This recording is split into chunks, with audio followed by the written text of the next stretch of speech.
बहुत समय पहले एक छोटे से गांव में एक पुराने पेड़ के पास एक घर था जिसे लोग भूतिया घर कहते थे। गांव के बुजुर्गों का कहना था कि वहां एक चुड़ैल रहती है। कोई भी उस घर के पास जाने की हिम्मत नहीं करता था, क्योंकि माना जाता था कि जो भी उस घर में गया वह वापस नहीं लौटा। गांव के लोग उस चुड़ैल की कहानी को डर और रहस्य से सुनते थे। कहते थे कि वह चुड़ैल कभी इंसान थी जिसका नाम रूपा था। रूपा बहुत सुंदर और दयालु थी।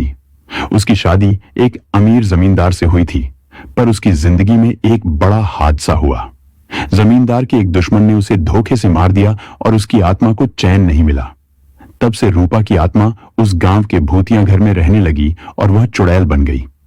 एक दिन गांव में एक नया परिवार आकर बसा। उस परिवार में एक युवक था जिसका नाम अर्जुन था। अर्जुन को गांव की इन कहानियों पर विश्वास नहीं था। उसने सोचा कि चुड़ैल जैसी कोई चीज नहीं होती और ये सब महज लोगों की कल्पनाएं हैं। गांव के लोग उसे बार बार चेतावनी देते, लेकिन अर्जुन ने उनकी बातों को नजरअंदाज कर दिया। एक रात अर्जुन ने तय किया कि वह भूतिया घर जाकर देखेगा कि वहां सच में क्या हो रहा है। आधी रात को जब सब सो रहे थे, अर्जुन चुपके से उस घर की ओर चल पड़ा। घर के पास पहुंचते ही उसे एक अजीब सी ठंडक महसूस हुई। हवा रुक गई थी और चारों ओर सन्नाटा था। अर्जुन ने दरवाजा खोला और अंदर कदम रखा। घर के अंदर घना अंधेरा था। अचानक एक परछाई उसके सामने आ गई। वह परछाई धीरे धीरे आकार लेने लगी और देखते ही देखते एक लंबी सफेद साड़ी पहने और बिखरे हुए बालों वाली औरत उसके सामने खड़ी हो गई। अर्जुन का दिल तेजी से धड़कने लगा।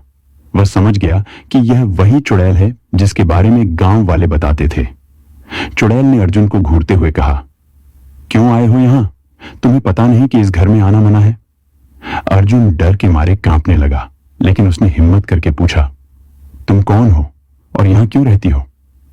चुड़ैल की आंखों में दर्द और क्रोध का मिश्रण था। उसने अपनी कहानी अर्जुन को बताई।